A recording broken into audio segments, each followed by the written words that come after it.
uramuzi shenge nirwego mubahizi somu kumuguranye somu amahitamo yaje niko bigenda yo niko bigenda ngize mu buntu z'urwunge urugo ruhire se nshuti zacu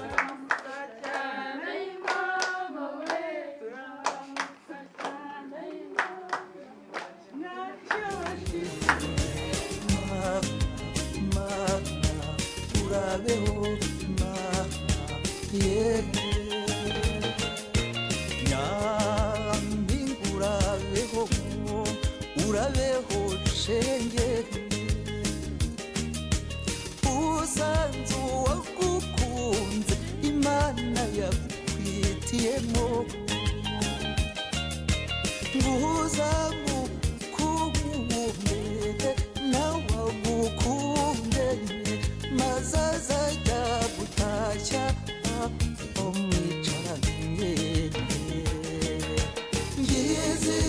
ngize mu buntu z'urwunge urugo ruhire se nshuti zacu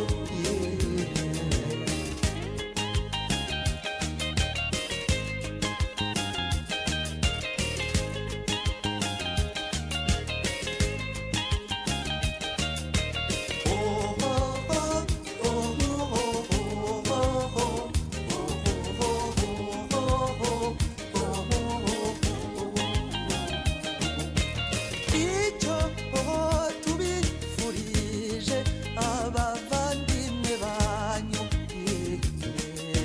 muzabyare muheke mugwize umuryango.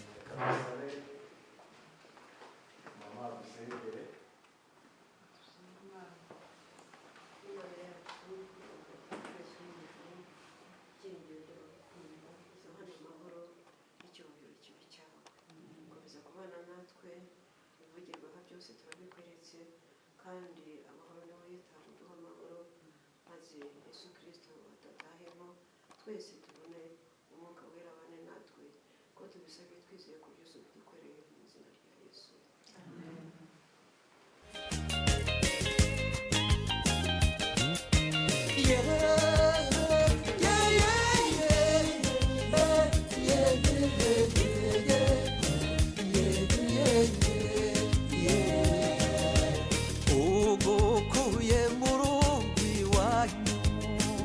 uramuzi shenge nirwego mubahizi somu kumuguranye somu amahitamo yaje niko bigenda yo niko bigenda ngize mu buntu z'urwunge urugo ruhire se nshuti zacu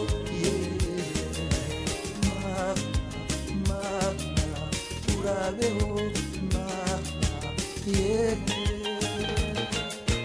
nyambi urabeho shenge usanze uwagukunze imana yakwitiyemo nguza mukunde nawe agukunde maze azajya gutashya umwicaranye ngize mu buntu z'urwunge urugo ruhire niwe tureze kugeza ubu tungana gutya ngende umubyeyi w'abana batatu ishari yabubatse nawe yabaye umugabo Imana ishimwe turashima ko mwitabiriye navuga nubwo ari urubanza ntabwo ari ruto narwita ko ari ruto twongeye guhuzwa nk'umuryango umwe twabaye umwe urubanza rwa Richard nashaka kuruvugaho muri make njye ntabwo nabasha gukurikirana byose kuko hari uko bari babiteguye twabashije gukurikira misa yagenze neza misa yabaye nk'isaha imwe bashingirwa n'umupasiteri wabo aho asengera Richard na Kevin byari byiza cyane bari baberewe bari bambaye neza pe abatabashije kubikurikira ariko amafoto muzayabona n'ababaherekeje byari byiza hari abari bavuye hano i Kigali babakiriye pasiteri yabakiriye hari inshuti n'abavandimwe babo bavuye muri Amerika abandi bava no mu bindi bice bya Canada imisa yabaye niyo nabashije gukurikira nyuma nza kubona video za reception Richard na Kevin bakoze ubukwe bwiza cyane ariko ubu barimo gukora amavideo bazayatwohereza n'amafoto nyuma yaho batwikuruye ariko ni urubanza rwabaye rutoya cyane bakaba bari badusabye bifuzaga ko imiryango yombi yabana akaba ariyo mpamvu tunagerageje kubitegurana na Kevin amatora ubwo twabikoze twihuta hari ni video twakoze ariko iyo video twayikoze nayo byihuse hari abantu bake bayibonetsemo nabo bayirebye usibye ko bambaye ngo yageze hagati iracyari bagize ikibazo cya connection ariko twayibohereje bazafata umwanya wo kuyireba uyu mwanya twari twifuje ko twakongera tukabana turabakiriye umuryango wa Kevin papa Kevin na mama Kevin n'ababaherekeje turabakiriye hano twifuzaga ko twaganira tugasangira utarabonye umwanya wo gutanga message mu bukwe bwa Richard na Kevin akayitanga hanyuma naho video tukazarebera uko byagenze n'imiryango ibiri yahuye ubundi nabo bakabona ko twabashije kubashyigikira kandi nabo twabishimiye numvaga ariyo magambo mfite yo kubabwira ibindi biganiro birakurikira mwisanzure bumva afite ijambo ari icyo ashaka kuvuga umwanya n'uwanyu kandi murakoze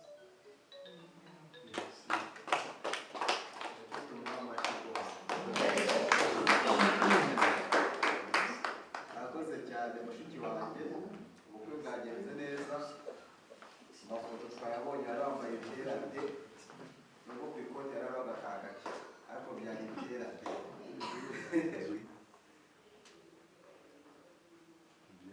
bishimiye kubakira hano mu rugo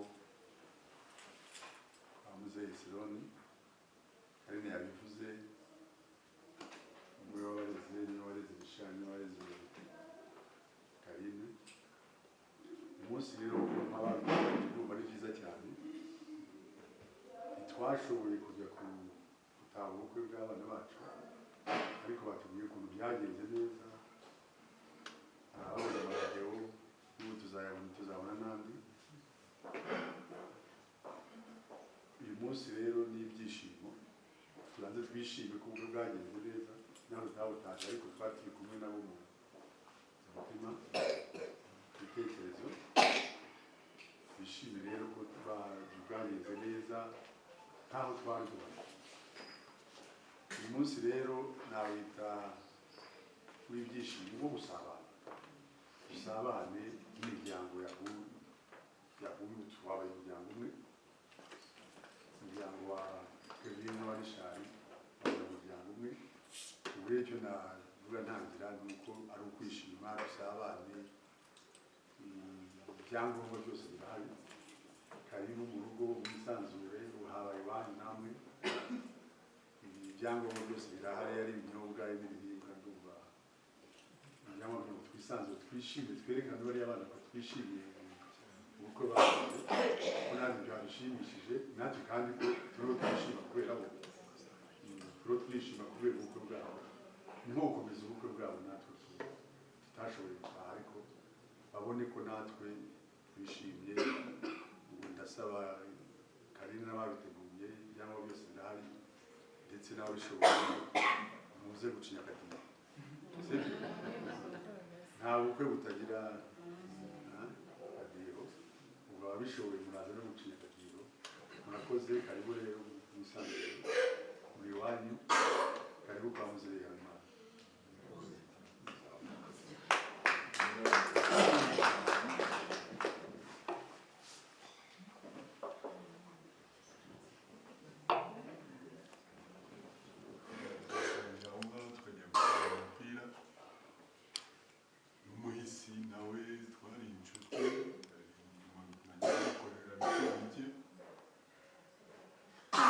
Ikintu cya mbere cyanshimishije kumva ko umwana wanjye agiye gushaka muri uru rugo. Ni nk'abo twabagiye muri jyewe kugiye gushaka ku muryango wo kwa Esironi. Kuva icyo gihe nyirango na tansiyo nabaga mfite yagiye igabanuka kubera ibyiza numvaga bituruka muri uyu muryango. Umusaza ni nka data, mama ni nka mama, aba ni barumuna bacu, abandi ni aba Kamina, cyane imipira, turi inshuti. Imana iza kutwereka ko bitavuzemo n'ikintu cy'umwana wa mushiki wa Kamina. Yaramuzi yatabaruka ndabyibuka, nawe yagiye gushimira, ari gushimira Imana. Narabishimiye cyane kandi Imana iza kumpa igisubizo, kumpa umukwe uturutse muri uyu muryango. Nubwo tutagiye rero, nzi ko hari abandi bagiye bo mu miryango yanyu ariko bari babereye muri uyu mukobwa wanjye nk'aho ari ba se wabo. Narabishimiye cyane na n'ubu turacyabishima. Tuzangaha ni ikimenyetso cy'urukundo namwe mwatugaragarije. Kugira ngo turacyari kumwe, reka dusangire tubaganira neza.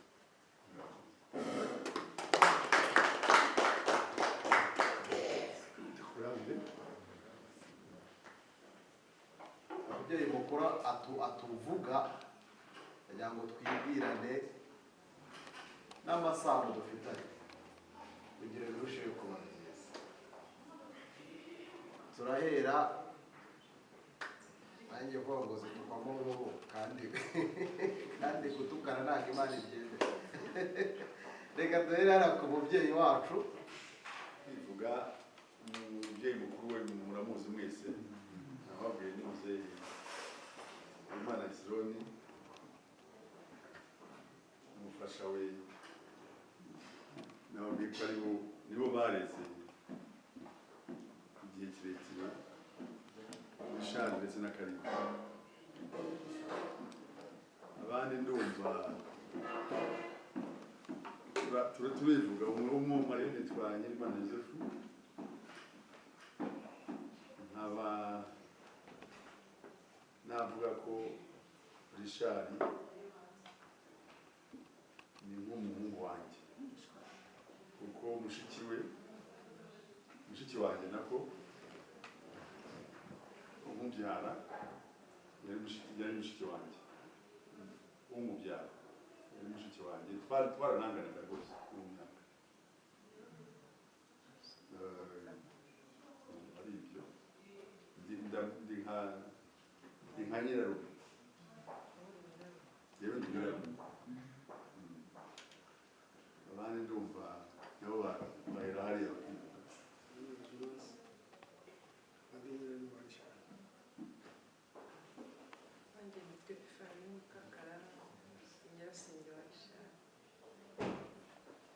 Nanjye nitwa Imana Sipora, kwitaba Amavugo, ni nyina wabo wa Richard kandi nyina yari murumuna n'inshuti yanjye.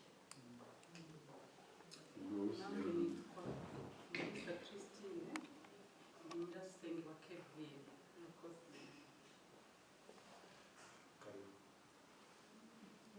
Anita Muhangayire kandi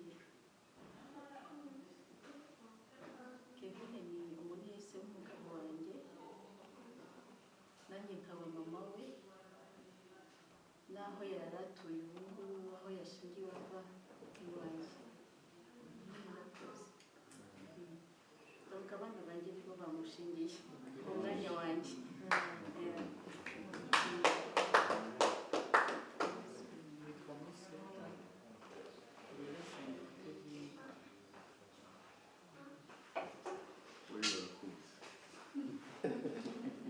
ariko wakuze hari wasanga hano hari abatari bakuze.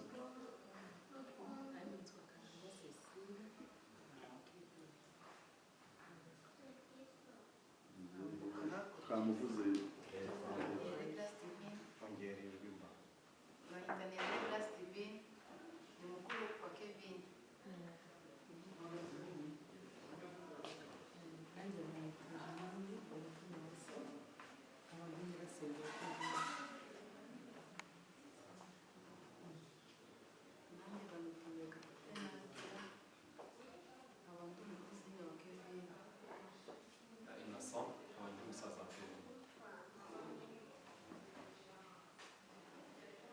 ubundi jyewe nitwa ryanjye rya Taraza nitwa Ngamigabo Jean Marie ariko kubera amateka yo guhindura amazina ubundi niswe Nyabenda Jean Marie.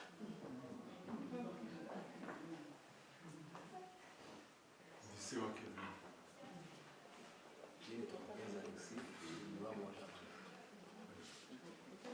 nitwa Nshimiyimana Gabriel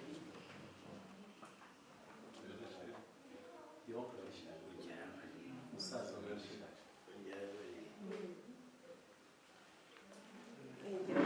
ngira ngo abatamuzi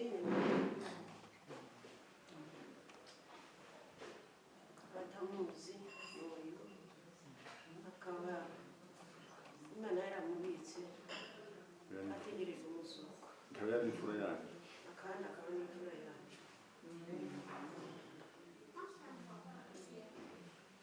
urakoze cyane. ubu noneho turamenyanye, nanjye nitwa Bahati. ubwo rero mu kanya mwumvaga hari ibintu biri kugira nk'amasahani agongana n'amaposheti. ubwo rero gahunda ni mu kanya nimubona ndi kwijyabya ntambuka hano mumenye ko rero gahunda igiye gukurikiraho.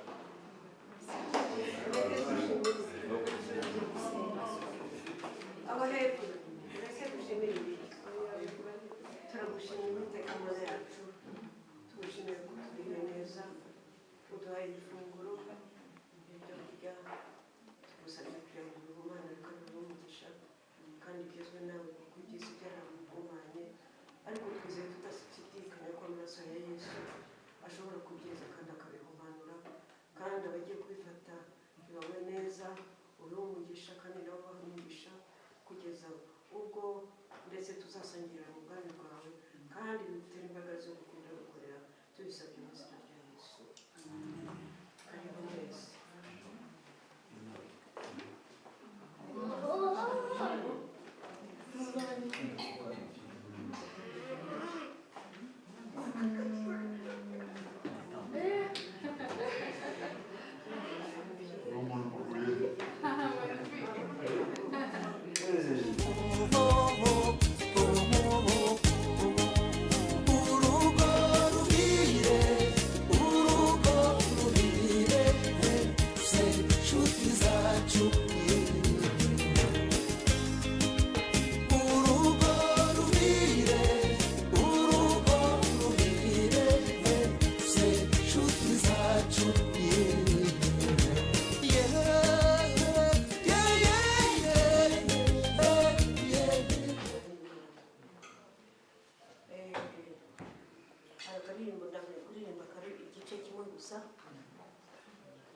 Imana ihimbarizwe ibyo yakoze, yakunze isi itanga umwana wayo, niwe Yesu waducunguye twese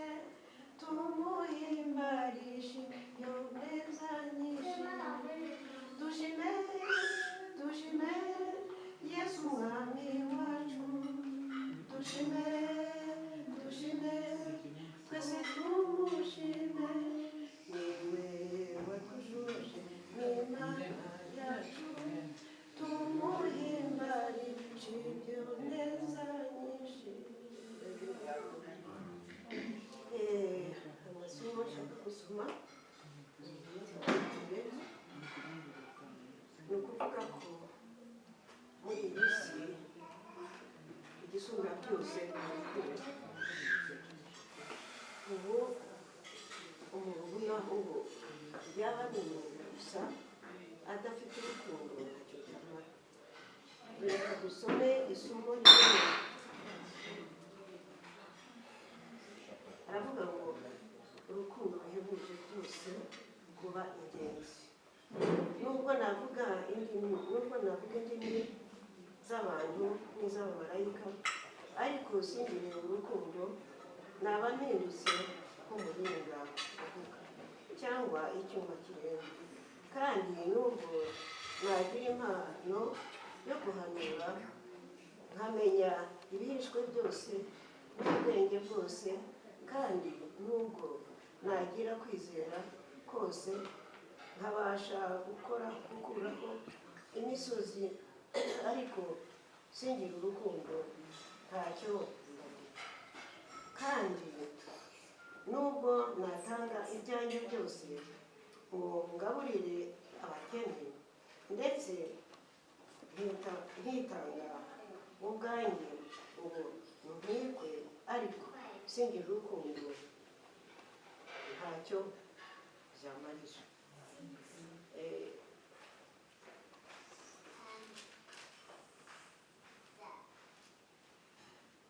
urukundo rurihangana, rugira neza. urukundo rugira ishyari. urukundo ntirwirarira, ntirwihimbaza, ntirukora ibiteye isoni, ntirushaka ibyago, ntiruhutira gukiranirwa, kuko hahirwa ntirwishimira gukiranirwa kw'abandi, ahubwo rwishimira ukuri. rubabarira byose, rwizera byose, rwiringira byose, rwihanganira byose. urukundo ntabwo ruzashira, guhamura kuzarangizwa, no kuvuga izindi ndimi kuzagira iherezo. ubwenge nubwo nabwo buzakurwaho, kuko tumenyeho igice kandi duhanura igice, ariko ubwo igishyitse rwose kizasohora, ibyo bindi bidashyitse bizakurwaho.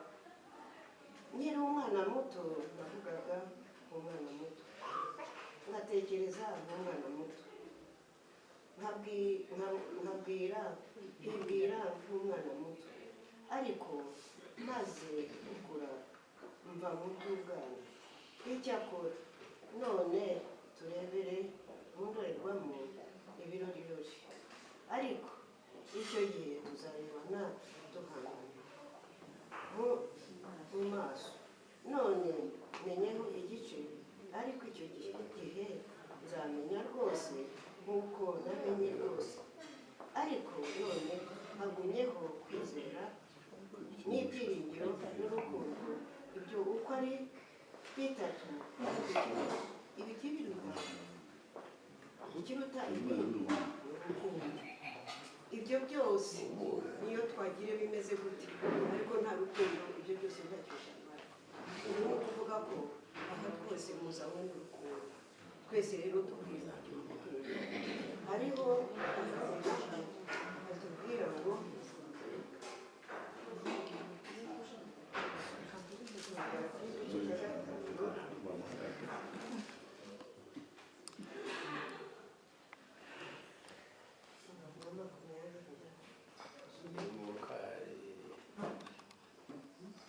ariko imbuto z'urukundo, ariko imbuto z'urukundo n'ibyishimo n'amahoro no kwihangana no kugira neza n'ingeso nziza no gukiranuka no kugwa neza no kwirinda. bimeze bityo nta mategeko bihari. ariko mwabona se hari ubwo no muri leta na hehe hari ubwo bahana urukundo.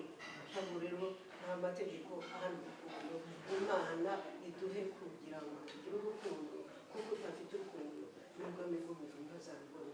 Rero dusabe kandi dusabire abana bacu bakomeze urukundo rwabo kugeza ku munsi wo gucungurwa, isumbuye byose tukazabana nabo. Ibyo mbasabira nisabira mwese izina rya Yesu.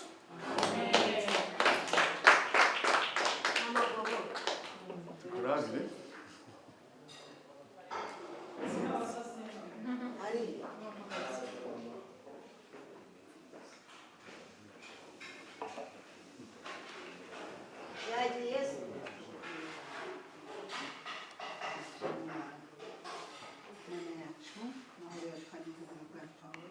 Tugushimiye ko twese turiho twibaza mu bw'ubuzima bwawe, dushima kubyumva.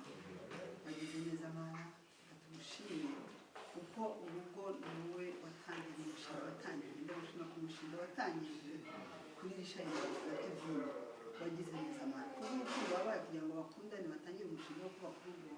Niyo mpamvu turi kumwe aha ngaha mwami w'imiryango, ari umuryango wa rishari. Ukomeze utugire neza, ukomeze kudukurira urukundo, uduhe gufatana mu nda mu izina rya Yesu. Uwiteka Mana yacu, iyo tugusabire kugira ngo duhe cyane cyane urukundo wo gukunda, tukubaha, tukubahesha muri byose, kuko nta kindi waturemeye, watumenye tujye tuguhimbaza kandi tuguhishe icyubahiro tukiri muri uyu murimo Mana. Reka twese udushoboze Mana mwiza, ko tuzi urukundo wadukunze, rwa rukundo rero ruta Mwana wikeneye kugira ngo dutuye ku musaraba. Uwiteka wagize neza Mwana wacu wese batugushime, wemeye kukureba icyubahiro cyawe cyo mu ijuru, uzamure iyi si bw'urukundo wadukunze. Byose bikorerwa n'urukundo wakoresheje kuducungura. Niyo mpamvu nziza kugira ngo amaraso yawe Yesu ajye akomeza atugaragarire. Muri njye ari imigo yambonyeho amaraso ntacyo urubanza. Saba kugira ngo Mwami ayo maraso yawe akomeze yaturebere nk'uko turi hano, ni ukuri uturebe muri ayo maraso. None ko yatureberamo tweze rwose udutunganye, udukureho byose. Icyo twakwifuriza buri muntu wese ni ukuza kubonerwa na Kuba. Ko waje ujya hejuru y'isi uravuga ngo ucungura ubwoko bwose, ntabwo ugeze utoranya abashobora nabo bahishura umwanya mwiza. Turakwiriye kukomeza bakunda tugire neza, tumushimiye umuryango wa Kevine wagezeho, tumushimiye umuryango wa Rishari, ni ukuri wakiriye abantu bamugisha uvuye kuri wowe, bakamugisha kuri kujyana n'umuntu. Reka tumushimire rero umuryango wa Kevine utandukana n'urukundo, tubasaba umugisha uturutse kuri wowe. Nibateye intambwe bataha, ugendane nabo Mwami, wende mu nzira, ubahire ikigo icyenda cyose. Natwe dusigaye aha ngaha, dusigaye natwe, tugakomeze uduhe muri byose, mu izina rya Yesu Kristo Umwami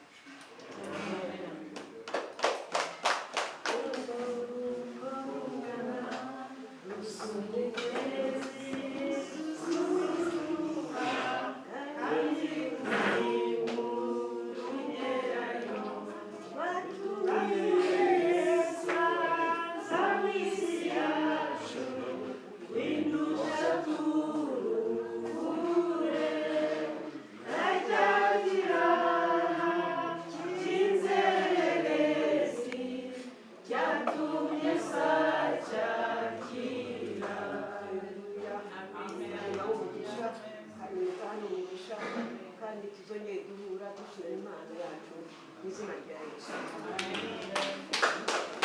Bifuzaga gutanga mesaje na Mama Kevine yari yabisabye, na Papa Kevine ntiyari yabonetse, hari n'abatanga ba Kevine, hari n'abahokuru ba Rishari batabashije gutanga mesaje. Twumvaga ko aka kanya urumva ashaka gutanga mesaje yayitanga. Iyi mesaje turayitanga tumeze nk'aho turi kubwira abageni. Shima Imana uyu munsi, Imana yaturemeye ngo tuwuremo, Imana yaturemeye. Shima Imana ubwo twasanze muri amahoro, Imana ishimwe. Shima Imana kubw'ubukwe bw'abana bacu, ni ukuri twabonye kugira neza k'Uwiteka. Imana yarigaragaje ubwo twayisabaga ngo izabatahire ubukwe nk'uko yatashe ubw'i Kana i Galilaya. Uko twaraye tubibonye, twabonye kugira neza kwayo, tuyihaye icyubahiro. hari ijambo mama amaze kuvuga ryerekeye urukundo riri muri timoteyo. Mu by'ukuri nta rukundo ruhari, byose biba ari ubusa. Nabwira abana bacu ngo iri jambo sinzi ngira ngo baryumvise, bazubakire ku rukundo, kuko urukundo nirwo rwubaka. Abantu bajya bashakisha ibindi bakongera ku rukundo, ugasanga ngo babuze uko babigenza, bagashaka kujya no kubaza abana b'abantu, ariko iyo hari urukundo ntabwo wajya kubaza abana b'abantu. Nasabaga abana bacu yuko hazabaho communication, bazajye baganira, babwizane ukuri. Iyo hari urukundo ukuri kurahaba, iyo hari urukundo ibindi byose ntabwo mubiha agaciro. Nsabye Imana ngo izabubakire urugo rwiza, Imana izature mu rugo rwanyu, muzagire umugisha mu buryo bwose, iburyo bw'ibumoso n'iburyo muzabona umugisha. Imana izabahe kubyara abahungu n'abakobwa kandi b'abanyamugisha. Imana izabahindura umugisha aho ngaho muri icyo gihugu murimo. Icyo muzakoraho cyose Uwiteka ajya agihindura umugisha. Mbasabiye amahoro y'Imana, mbasabiye kugubwa neza, kandi ndasaba umukobwa wanjye ngo azaganduke azumvire Rishari, kuko niko ijambo ry'Imana ritubwira ngo umudamu azagandukira umutware we, kandi nasabaga na Rishari ngo azakunde Kevin, azamukuyakuye, kuko abadamu ni abanyantege nkeya. Iyo turi kumwe n'abagabo bacu tuba twumva turi abanyembaraga. Uzakunde Kevin, kuko Kevin nawe azakumvira. Ni wowe mutwe w'urugo rwanyu, nk'uko Kristo ari umutwe w'itorero, nawe ndakwizeye uzaba umutwe w'urugo rwawe. Kevin nawe azakumvire kandi azakubaha no kubahisha. Ni byinshi navuga, hari benshi bifuza kuba bavuga, ariko icyo mbasabiye ni amahoro y'Imana. Murakoze, Uwiteka abubakire kandi abubakire, muzuzukuruze, muzagire ubuvivi. Hano twageze kwa tate, murabona ko namwe muri abuzukuru. Twifuje rero kuzabona ubuvivure bwanyu. Murakoze, Yesu abahe umugisha.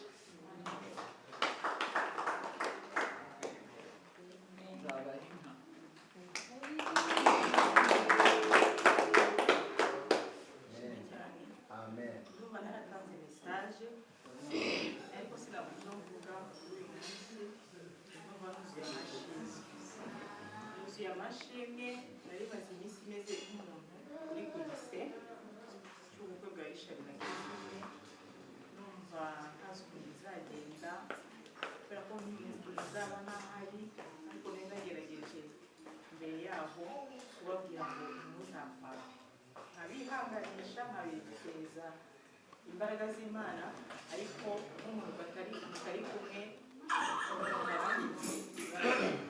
ariko ndashima Imana ko batuje, bakagira igihe cyo gukora ko batuje, kandi Imana ikigaragaza.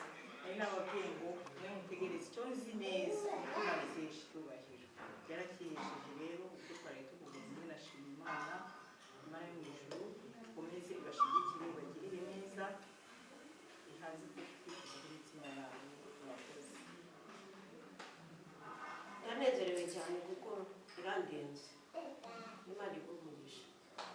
Nejejwe nuko igihe gikwiriye iyo kigeze n'igihe kizagera Yesu agaruke. Ubwo rero igihe cyarageze, ahubwo twababazwaga nuko udafite umugeni ngo urongore, none bikaba bigeze. Mwana wanjye, Imana igumugisha kandi izagumugisha muri byose. Mu byo ukora Imana izahire amaboko yawe, mu byo ukora uzakunda umugore wawe, umukundwa akazi, ni kucyo Imana avuga. Mujye inama, ntimuzahishanye. Muri iki gihe hateye ikintu cyo guhishanya. Nyabuneka ntimuzahishanye, mujye mu nama, mwuzuzanye, kuko ibyo ni byo bizatuma mubana amahoro. Ubwo rero igihe mutazahishanya, mukajyana inama mu byo mukora byose, Imana izabavugisha. Ariko nimukereza urukundo rurihangana, urukundo rugira neza. Ubisome mu Bagalati igice cya 5 umurongo wa 22 maze umanuke wasoma. Ikindi nako hari isomo ryo mu kirambere cyawe, mu isomo ryo mu Baheburayo igice cya 10 umurongo wa 26. Nyamuneka uzagenda kwinginza umenye neza ko kumenya Imana n'ibyo byambere, kandi ufite ubwenge bwo kumenya Imana, kuko numenya Imana imigisha yose musaba muzayibona. Numenya Imana iza kujya imbere ukandagira aho Yesu yakandagiye, maze Yesu azakuhera umugisha. Kandi nizeye ndashidikanya nubwo tugeze mu zabukuru, papa wawe wasigaye afite 89, naho nyogokuru wawe jyewe mfite 86. Urumva turashaje, tugeze mu zabukuru, ariko ntacyo bitwaye, ubwo Imana ibikunze tuzabona. Ariko kandi naho twaramuka tuvuye mu mwuka, ni ukuri icyo bifuza no kuzabona umugore tugende ugende uko Imana ibishaka. Nyamuneka ntutakaranga urukundo Imana, ngo ukundisha Imana yawe umutima wawe wose n'ubugingo bwawe bwose. Ikindi gisa nacyo ukunde mugenzi wawe. Rero nimugire urukundo Imana izataha. Muhira hahirwa hari urukundo, kandi Yesu ataha mu rukundo. Urugo rutagira urukundo Yesu ntabutahamo. Ariko noneho nimugire urukundo Yesu azataha iwanyu. Nimugire amahoro, Imana ibafashe, ibahe byose, ibahe kubyara muheke. Yaho nabyaye 13 gushaka wana uzabesha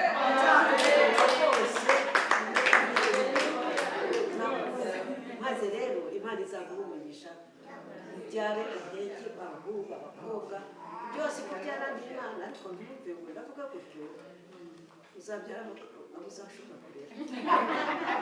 Imana iguha umugisha, nibyo nkwifurije, kandi ndanezerewe nubwo ntatashye ubukwe.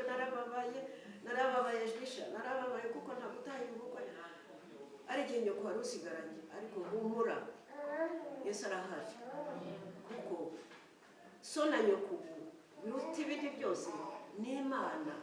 Nubaha Imana azakubera sizakubera nyoko.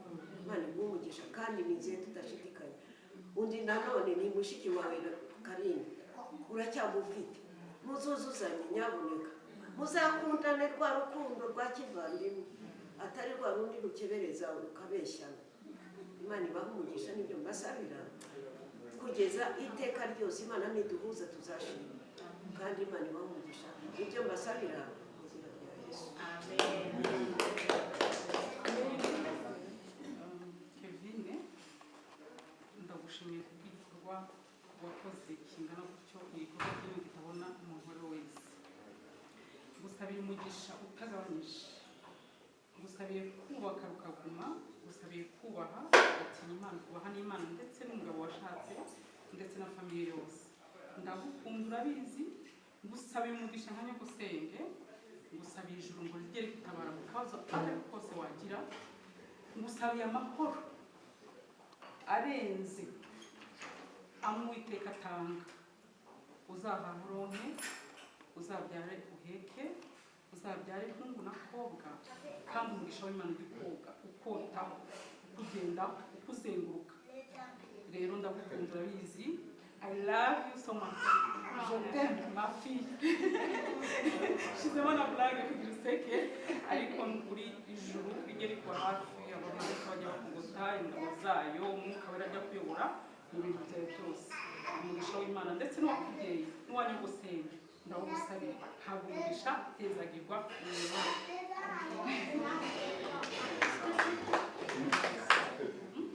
natwe duhagaze hano dushima Imana ku bwa Kevine, kugira ngo tubwire Kevine na Richard ngo congratulations. Ndi nyirasenge, natwe duhagararanye hano n'umubyara we, ariko turashima Imana ko Imana yakora Kevine na Richard. Hari twibazaga urugo rwanyu mariage yanyu kuri bizagenda tudahari muri distance, ariko twabonye bigenda neza. Muri dote twabonye Imana, muri mariage twabonye Imana, twabikurikiranye kuri zo mu bantu benshi twashima Imana. Ni ukuri Imana ibaha umugisha. icyo nishimiye ni uko uri mu maboko meza y'umukozi w'Imana. Twumvise amagambo yose pasiteri wanyu yababwiye yari meza, uzayakurikize uzubaka. Urugo ni rwiza, urugo ni umugisha, kumbura ntabwo bizakunanira. Uko nabishoboye nawe uzabishobora. Igihe ukuri gusa muzishingikirize ku Mana, aba ariyo muzomaho igihe cyose, hanyuma Imana nayo izaba hagati yanyu. Mugire amahoro, mubyare, muheke.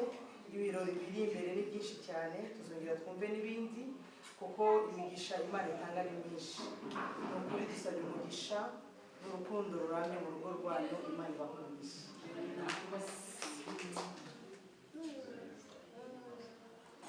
Voilà, je vais m'exprimer en français. C'était juste pour féliciter d'abord le beauf, vous ayez dans la famille. Disons, on est tous deux chanceux de venir dans la famille. C'est une famille qui est vraiment accueillante. Et tout ce qu'on vous souhaite, c'est le bonheur. Surtout à Kevin, de toujours protéger, parce que c'est un homme de Dieu, de toujours le protéger, de toujours prendre soin de lui, parce que c'est une bénédiction en fait. Votre union, c'est une bénédiction. On vous souhaite que du bonheur. Merci beaucoup.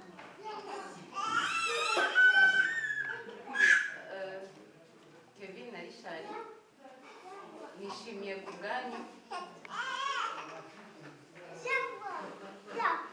nishimiye ku bwanyu, mwakoze umunsi mwiza, twarabakurikiranye, natwe aho turi twaragiye gutaha ubukwe ku rundi ruhande. Kevin amukoreye surprise, twambaye ibintu bisa mu bukwe bwacu. Ndabigushimira nabyo buriya n'Imana ibikoze kugira ngo tutanabiteguye. Kevin twambaye ibintu bisa, yaba Richard yambaye kimwe nka Benjamin, nanjye Kevin yambara kimwe nkuko nari nambaye. Ni byiza, Imana yari yabutashye, abavandimwe ba Benjamin barabonye bakugezeho. Muri make twarabutashye, kandi Nyagasani abe mu rugo rwanyu, abaha amahoro, abahe gutunga no gutunganirwa, mubyare muheke. Tuzishima twumvise ko twabaye batandukanye. Murakoze. Shana Kevin, twishimiye kubw'ubukwe bwanyu, nuko Imana yo mu ijuru yabikoze bikabaho tutari, turayishimiye. Muzagire urugo rwiza, muzabyare n'umukobwa, urugo rwanyu muzubahwe na bose kandi muzifuzwe na bose. Muzakora umurimo w'Imana, gukora umurimo w'Imana harimo inyungu nyinshi cyane. Ni ukuri icyo turimo ashyira Imana imbere, mukaba babiri Yesu akaba hagati yanyu, tuzabananira. Ikintu cyitwa komunikasiyo, ikintu cyitwa kudahisha nk'uko umukecuru yabivuze, muzabikomeze. Kandi icyo mbabwiye cyo nubaha Imana yizabahisha, kuko iyo usuzuguje rero gusuzuguza, ariko nubaha Imana nicyo tubasabye. Muzabyare n'umukobwa, urugo rwanyu ruzabe ijoro ritoya, urugo rwiza ruba ari ijoro ritoya. Kandi Yesu akomeza abagire neza, abane namwe, azabaha imigisha yose iva ku Uwiteka, ko imigisha y'Imana nta muvumo ukurikiraho. Uwiteka niwe tubasabira imigisha ibyo ku Mana izabumbeho, izababeho n'urubyaro rwanyu, mu izina rya Yesu. Amen. Richard na Madamu bahobereye mu izina rya Yesu. Yesu ashimwe. Manje kubabwira felicitation. Richard na Madamu mbafashije gushimira Imana n'umuryango wanjye. Imana yakoze ibintu bikomeye, ibintu bihambaye. Twishimye cyane, mwaduteye ibyishimo mu muryango. Twishimye nubwo tutari duhari aho muri, ariko twari duhari. Icyo twishimiye ni uko mwagiye imbere y'Imana, amasomo bababwiye uzagerageze kubyubahiriza. Nanjye nk'umubyeyi wawe Richard Nyogosenge, mpagarariye abandi, tukwifurije kuzagira urugo rwiza we na Madamu. Ikintu twishimiye cyane ni uko twungutse umuryango,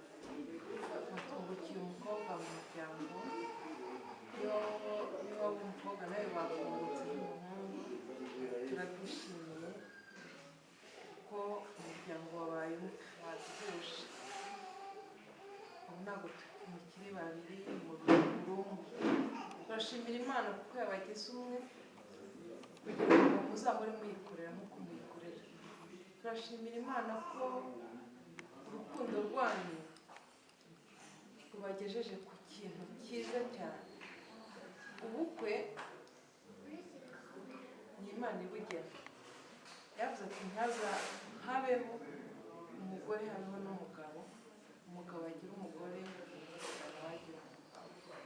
Ni ukuvuga ngo ubu ngubu rero icyo tubasabira ni amahoro cyane mu rugo rwanyu.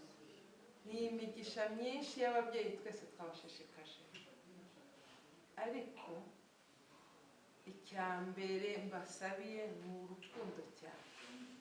Risha na madamu, nimwabyuka mumaze gusenga Imana yanyu, mujye murebana mu maso, murebe uko muramutse murebana. Nimwataha mugiye kuruhuka musenga, ariko mwongeye murebane mu mboni z'ijisho, murebe ko nta kintu cyahindutse. Mubona hari ikintu cyahindutse kitabayeho mu gitondo, mujye mumenya ko hari ikintu kitari cyo mugikemurira hakiri kare. Muzarindire yuko ijisho riza mu kindi kintu. Imboni yanyu mujye mura mwareba mu mboni y'undi, ndareba mu mboni y'undi, muhore mureba ubwiza bwayo. Ibyo kirori, buri muntu wese ari ikirori cya mugenzi we. Ndayibasabiye cyane, niho muzamenya uwo muri we, undi uko ari, uko ari. Umugore wa Rishari, twifuje kugira urugo nk'urw'abatagatifukazi bo hambere babarirwa mu bitabo. Uzubake, wubahe umugabo, turabigusabiye. Niba wubaha umugabo, ibindi byose bizaba byiza cyane. Kuko umugore, nubwo umugabo ari umutwe, ariko umugore umutima niwo mukuru cyane. Uba umutima wawe n'uw'umugabo wawe n'uw'umuryango. Tubifurije kuzagira umuryango mwiza, tubifurije kuzagira umuryango uzabatera ibyishimo mu muryango nk'uko mwaduteye ibyishimo. Turabibifurije kandi Risha, komere. Twabyifuje kera, twishimiye urugo rwawe. Nubwo tutari duhari, ariko twari duhari. Nubwo utatubonye, ariko twakubonaga nawe watubonye. Tukwifurije amahoro kandi dusabira n'imigisha cyane. Turayisabira abantu bashoboye kugushyingira, abo mwari muri kumwe aho ngaho, turasabira imigisha ko babishoboye bakaza, ariko tubishimira n'Imana kuko yabashoboje kubaha. Natwe tutabutashye n'abari aha bose, ndabasabira umugisha w'Imana kugira ngo bizadukomeza natwe amaherezo tuzaza. Ariko icyo tubisabiye bana bacu, nimwaturusha amahirwe muzaze kudusura, bizadushimisha kurusha. Hano hari ababyeyi twahujwe namwe tutari tuziranye, ubu twabaye umwe, twaba umuryango umwe. Twishimye, twungutse umuryango. Tubifurije rero namwe kuzagira umuryango mwiza. Icyo Imana izabashoboza muzacyakire, ikizabaho muzacyakire. Tubasabiye amahoro n'imigisha muri gahunda zanyu za buri munsi, z'ibikorwa byanyu, z'imibereho yanyu, zo mu miryango yanyu. Ni umugisha tubasabiye. Kandi mu Rwanda rundi muri aho ngaho aho muri, mukomeze muturwanire ishyaka ry'abo mwasize aha ngaha iwacu. Natwe tuzakomeza tubarwanire ishyaka, kandi mukomeze mugire amahoro n'imigisha mu miryango yanyu. Tubisabye twizeye, tubibasabiye tubikuye ku mutima. Turabasabiye imigisha, nyagasani Imana abaha umugisha imiryango yanyu neza. Monsieur Richard et Madame Kevin, bwa mbere mubanje kubafelicita cyane kuba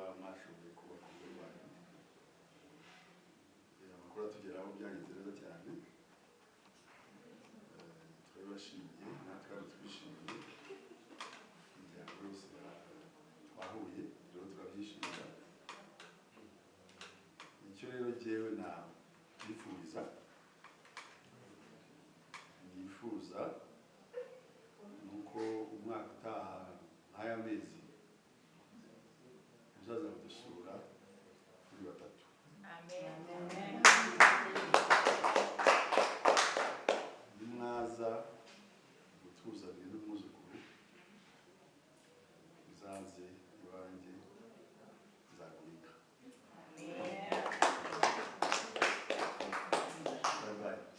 Urugo ruhire. Richard na Kevin, mfite umunezero mwinshi wo kumva ko bazungu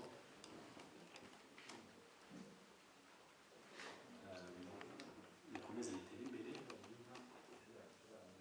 byari hungu n'akobwa ko bari babivuze. Nanjye nimuza mu Rwanda ntimuzasimbuke urugo iwanjye, muzaze anibona yinka.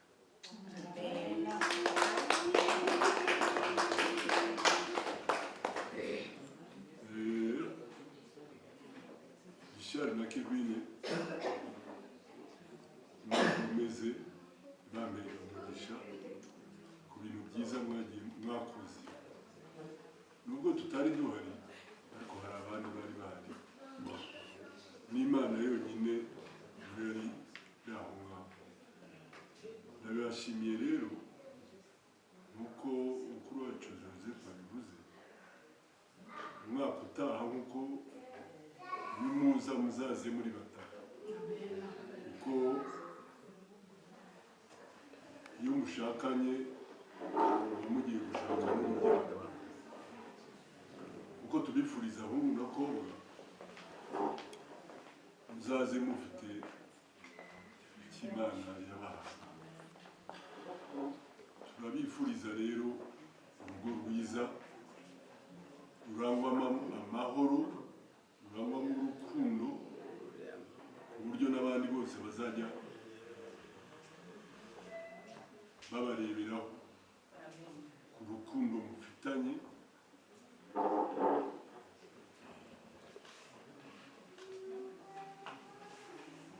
Urukundo mufitanye, kwitanga, nta kindi nabifuriza rero atari imigisha myinshi ituruka ku Mana. Muzakomeze mukundana nk'uko mukundana kugeza imyaka muzaba mushaje, nk'uko turi kwa ba grand-mère na ba grand-père. Tukaba tubashimiye, Imana izabakomerezeho.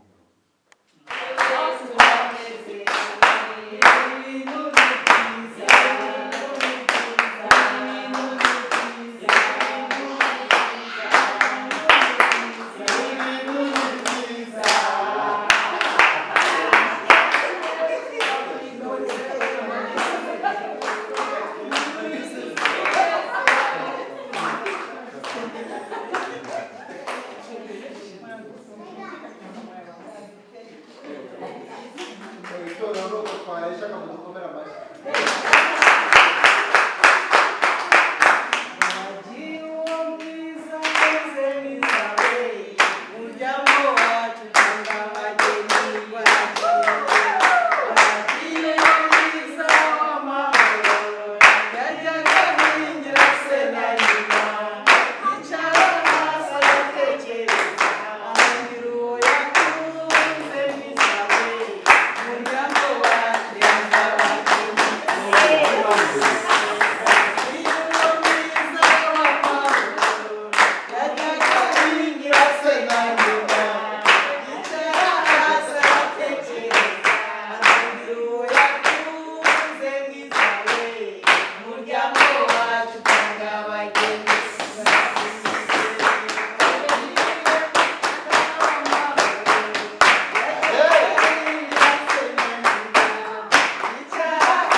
shima n'ukuntu umugoroba ugeze neza, shima n'abantu mwagizeho kuza nk'uko imiryango yabaye umuryango umwe, ariko kandi twamwifuje ko twaza tukishimana n'abana twaraye dushyingiye nawe tutari duhari, ariko natwe tukagira umwanya wo kubyishimira, wo kumenyana, wo kuganira no gucinya akadiho utashoboye gucinya ejo, aho bari bambuye ko ngo baraye ijoro bacinya akadiho ngo barya amasaha ku nijoro. Natwe ariko babyumve ko natwe turagacinya kandi twishimiye cyane urugo rwabo, kandi tubifuriza kuramba amahirwe yose ndetse n'imiryango yacu, kandi turungutse rero twungutse umuryango kwa Nyawenda Jean-Marie, namwe kandi mwungutse umuryango, kandi imiryango migari ari iwanyu ari uwacu kwa Imana. Umuryango mugari ubu turakomeye n'imbaraga zikomeye cyane, turishimye cyane rero kubona dufungutse izindi mbaraga, kandi umuryango twari dufite n'aba ababyeyi bacu bazehe ubu ndumva baza kuryama neza, ejo bazabyukana imbaraga zindi, baraza kwiyongera n'indi myaka. Bifuje kandi aba nabashimira cyane rero, ubundi yaransabye ko amasaha ageze kure kandi ejo ni ku wa mbere, nta kibazo rwose, twabifuriza urugendo rwiza, kandi dukomeze tuzakomeze dusabane, tumenye n'icyo twungurana ibitekerezo, n'ubundi bukwe buzaba kuko ari abahungu ari abakobwa twese turabafite, turabafite, urumva bizakomeza. Murakoze.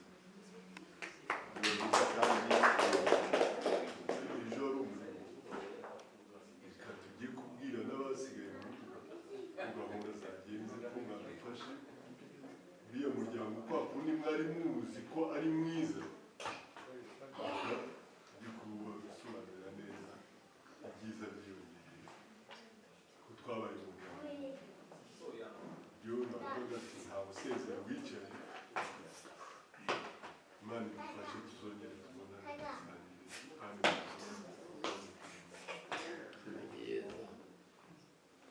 umwanya mwiza waduhaye umugoroba twakira kandi bafashe batwishimiye, natwe turasaba imigisha bari ku ijambo ryawe tubwira ngo muzagera bakabakira muzabasabe imigisha, tubasabe umugisha w'amahoro, umugisha ngo ube muri runo rugo uganze kandi utegeke, icyubahiro cyawe gikomeze kiganze kuko twakihasanze. Mana wakoze, batwakiriye baduhaye ibikwiriye byose, turakwinginze ngo ukomeze wuzuze ibigega byabo, bajye babona mwami ibyo basigarana n'ibyo batanga. Turagushimiye rero kuko ugejeje uyu mwanya ku musozo, ngaho ugendana natwe usigarane nabo, igihe uzemera ko twongera guhura tuzongera dushime izina ryawe. Urakoze rero kuko waduhuje, turabigushimiye. Ngaho komeza ugirire neza abana bacu aho bari, icyubahiro cyawe gikomeze kibane natwe twese mu miryango yacu, ni mu izina ry'umwami wacu Yesu Kristo nsenze kandi twizeye, amen. urabeho